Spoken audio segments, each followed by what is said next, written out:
Hey, Slim Pickens, it's Mike Sarno. I wanted to respond to the comment that you left to the Shell game video.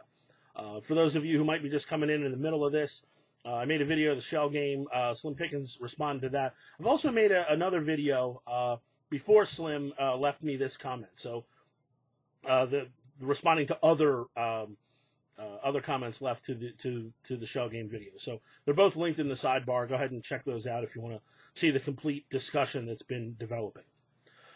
What Slim says here is, he says, I agree with you up to a point. What Sam says in most of his work is that, yes, social, psychological, economic, etc. are all causes of fanaticism, terrorism, etc. But it is through certain religious thoughts that these misdeeds become not only justified, but rewarded.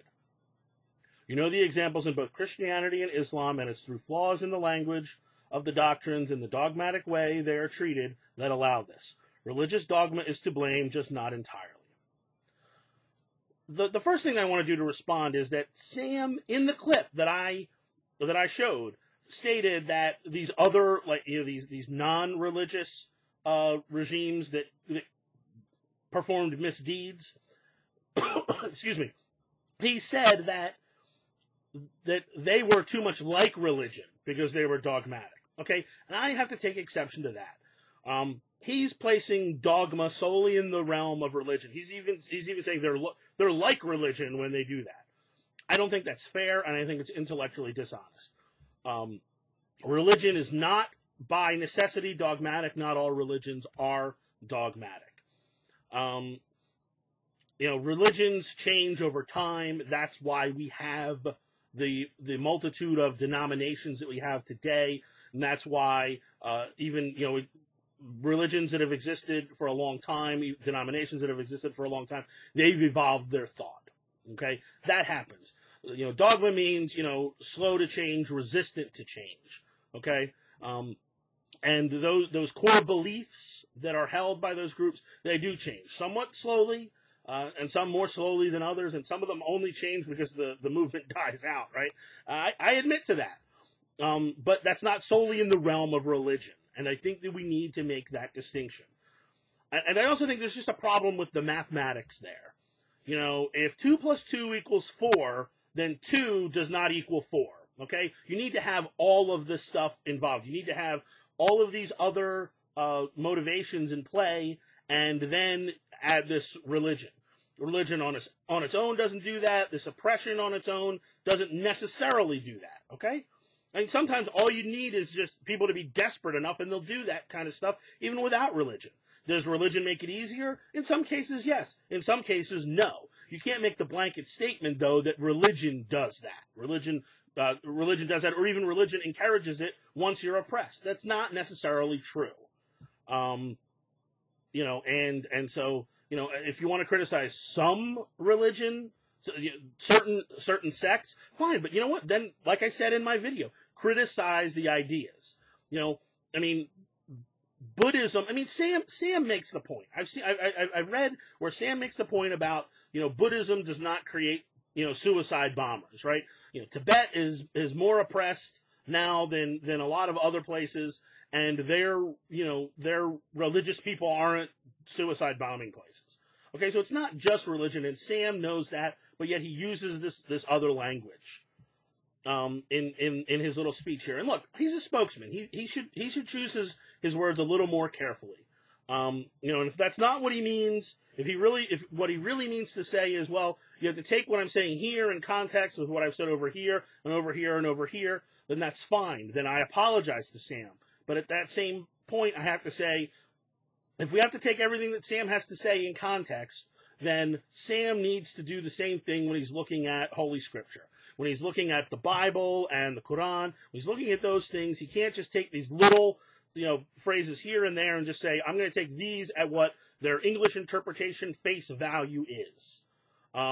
Then that's not right. Sam and I are contemporaries. Sam and I were born within a year of each other, okay? We grew up in the United States. We speak the same language, same type of vocabulary. And, if I have to be that careful with this guy who is a contemporary of mine, then Sam needs to be that much more careful with these other books, and he's not. So It's one criticism or the other, potentially both, but it's at least one of those two. Sam needs to be a little more careful. And finally, in the final analysis, what Sam is really proposing is, with his intolerance of religion, is he wants to create this situation. His solution is get rid of religion. And he wants to create this world where we don't have religion. And how is that ever going to happen? In all honesty, first of all, I don't want that to happen. I want to keep my religion. Now, I don't know that I'm going to pick up a gun to defend my religion, but these so-called fanatics that Sam says that's what religion's going to do, then that's what Sam is advocating. If Sam honestly believes that Islam is not the religion of peace, that there's all this violence that's inherent in the system, then what Sam is asking for is a war. In his mind, that's what he has to be asking for. And is that really what he wants? I mean, why would we do that? Why wouldn't we, if what Sam is saying is true, why wouldn't we at least, try to negotiate some form of peace? Why do we want to have this war? I mean, that's what he is advocating. If you put all of these things together, that's the logical conclusion. And that's the problem that I have. We have to let people, have their beliefs, whether we agree with them or not. These are personal beliefs, and I understand he's criticizing when they come into the public sphere, but then criticize that individual thing that's being done right then and there, and not this umbrella of, well, that's religion, and so then we need to disregard it. That's religion, it shouldn't be in the public sphere. Because other beliefs that are equally unsupported, but held by people that are not religious, are allowed into the public sphere. And we don't just blanketly, criticize those. And I think that, we need to have this open dialogue and not just say, religious people can't participate in public life. I mean, that's the logical conclusion of what Sam is saying. And I just completely 100% disagree with that. As much as I like what Sam says in a lot of areas, and he's spot on. I like what he says that, atheists can be spiritual. And that there are benefits to prayer, even outside of having, an active personal God.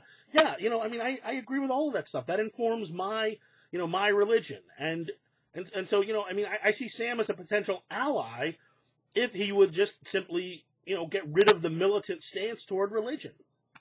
So yeah, thank you. Thanks a lot, Slim. I was going to make a video late last week. The stuff came up. I couldn't do it. And then I got your response here, so I'm making this video. I really like what you had to say. It got me thinking even more about Sam. So thanks a lot. Peace.